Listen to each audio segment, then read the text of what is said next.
this session, we're going to be talking about borders, how to put a border on so that we don't get waviness, and how to piece borders without the math. So the first thing, we have a center piece to the top of our quilt, and it's time to put our borders on. So the first border that I want to put on is a solid piece of fabric. So how do I know how wide, or how long I need to cut that piece? I'm going to grab my tape measure and we'll get to measuring. I'm going to measure my quilt in 3 places. So I'm going to measure the center of my quilt. I'm going to go to one side and I'm going to measure and get that measurement. I'm going to go to the center and I'm going to get that measurement. And I'm going to go to this side and get that measurement. Once I have all 3 measurements, I'm going to add those 3 together. I'm going to divide it by 3, and that's the number. So it's an average of those 3 measurements. And I'm going to cut my borders to that length. I'm going to put them on either side of my quilt. Then I am going to measure again through the border on that side, on the right, in the center, and on the left. I'm going to take the average of those 3 measurements. I will get the length that I need for here, and I will place them on. This particular quilt that I have here, the math was done to figure out how to put these flying geese in and what their measurement needs to be. I am really not a math person.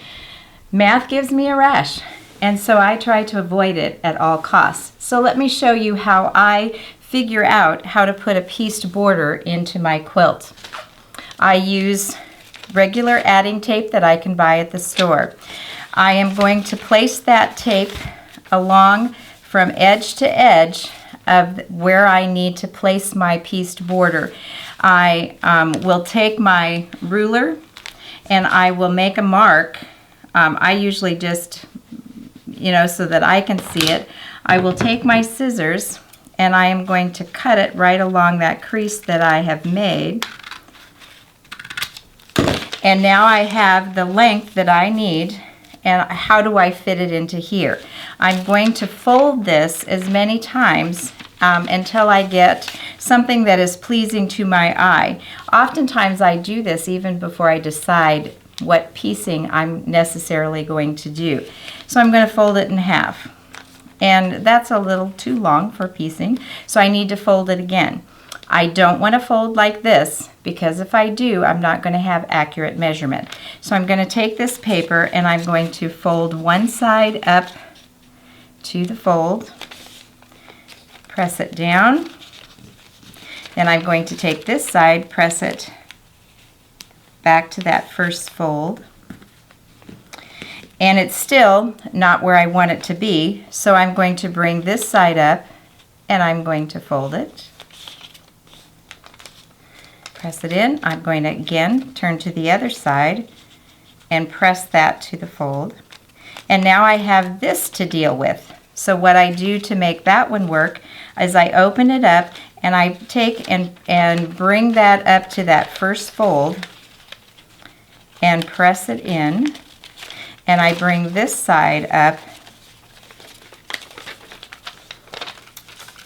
When the paper obeys me, it makes it very easy. And now I have as many. You can see that there. And I forgot one down here to press the seam in. So now I know how many units will fit in there, and I have the measurement of how long they need to be, and I can make whatever decision I want to on width. But now I don't have to do the math. I know what's going to fit in there, and always remember that each of these units you're going to need to add the 1/2 inch for the seam allowance. If you don't do that, you're going to come up short. So borders without the math, and remember, measure, measure, measure. It's all again in the details.